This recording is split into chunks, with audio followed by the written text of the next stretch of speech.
Everyone forgot Peter Parker. But the city never stopped needing Spider-Man. I noticed something unsettling the moment the spell settled over New York, something quieter than collapsing friendships and emptier than an apartment with no photographs. The city kept moving, kept breathing, kept calling for Spider-Man in sirens and shadows, but it no longer remembered the boy who bled inside that mask. I started connecting the dots while watching crowds cheer a symbol they could not humanize, and that disconnect felt dangerous. Heroes survive on belief, but people survive on connection. Peter lost both, yet responsibility still clung to him like gravity. I think that is where this story really begins, not with magic, but with absence.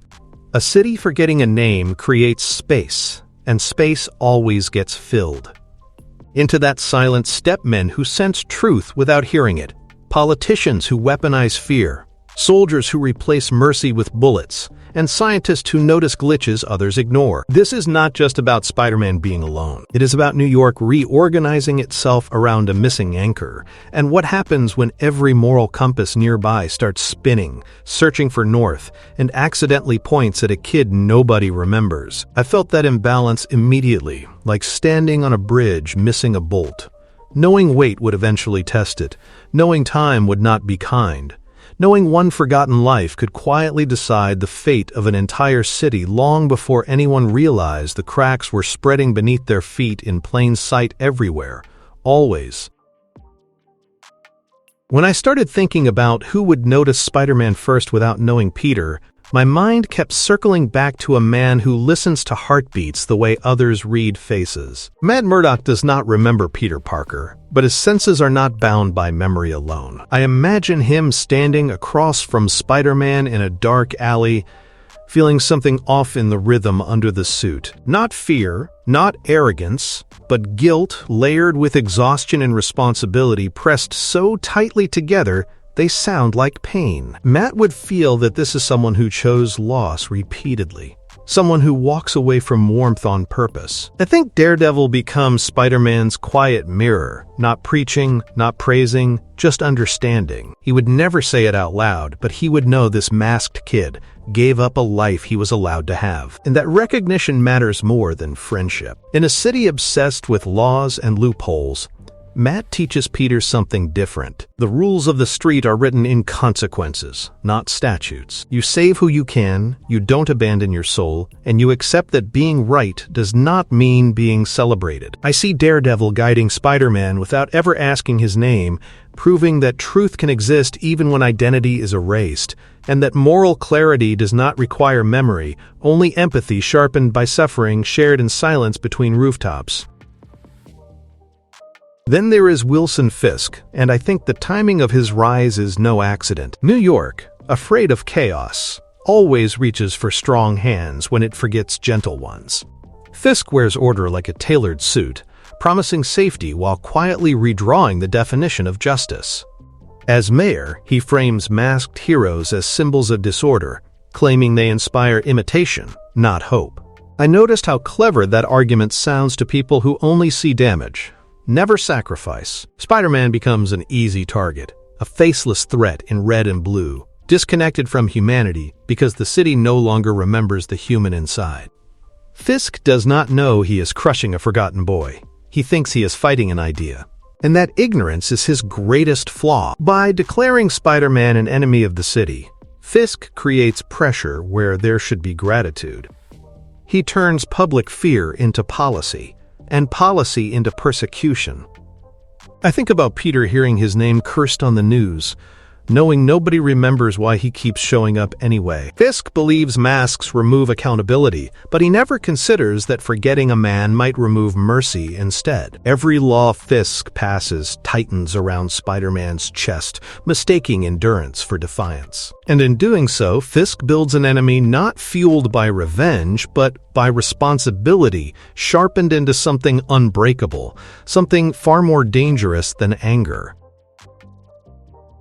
Pressure like that never stays contained. It leaks into alleys, into gunfire, into people who believe rules protect monsters. That is where Frank Castle returns, and I think his reappearance feels inevitable. Fisk's crackdown doesn't stop crime, it rearranges it. Gangs grow bolder in the shadows, while heroes are hunted in the light.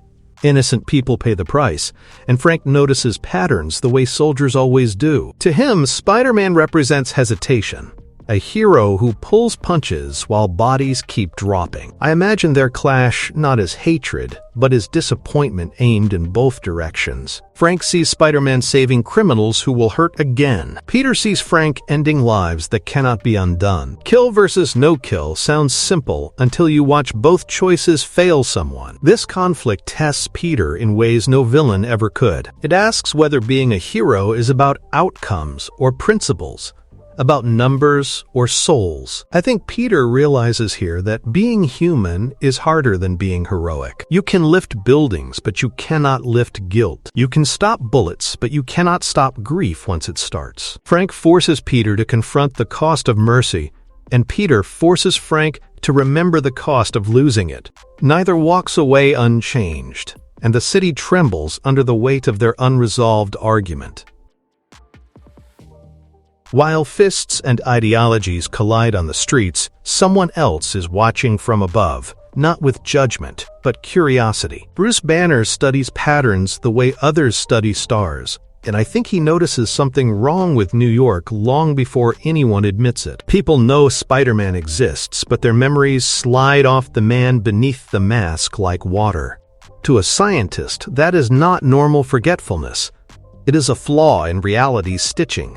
Bruce realizes the spell worked, but not cleanly. Peter Parker wasn't erased. He was isolated. I love the idea that Peter becomes an anchor, being without ever choosing it, holding reality steady simply by existing. Bruce understands that emotional collapse could destabilize more than one life. If Peter breaks, the spell might unravel, and the city could pay the price. So Bruce supports him quietly, not as an Avenger, not as a celebrity, but as someone who understands loneliness shaped by power. He reminds Peter that importance does not vanish just because recognition does. Your life can disappear from records and memories, but your role in the universe remains. That reassurance matters, especially when the world keeps telling you that you are replaceable, forgettable, expendable.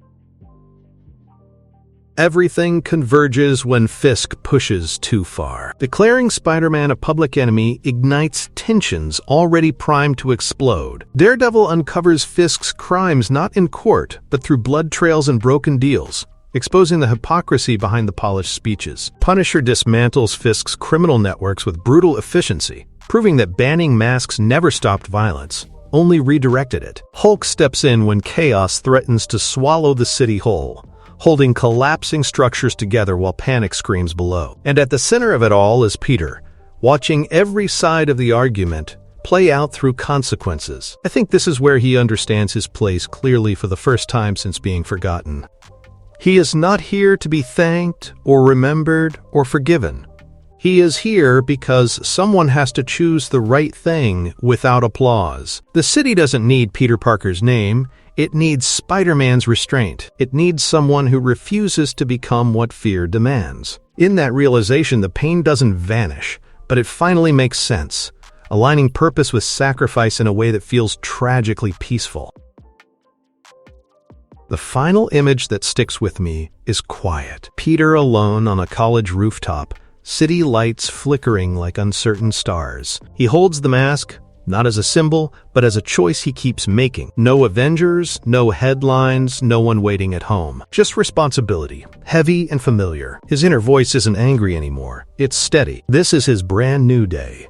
Not because things improved, but because he accepted what they are. Spider-Man becomes New York's silent protector, not a celebrity, not a weapon, just a presence that shows up when needed and disappears before gratitude can form. And maybe that's the purest version of the hero. If this breakdown connected with you, like it, share it, and subscribe for more stories like this.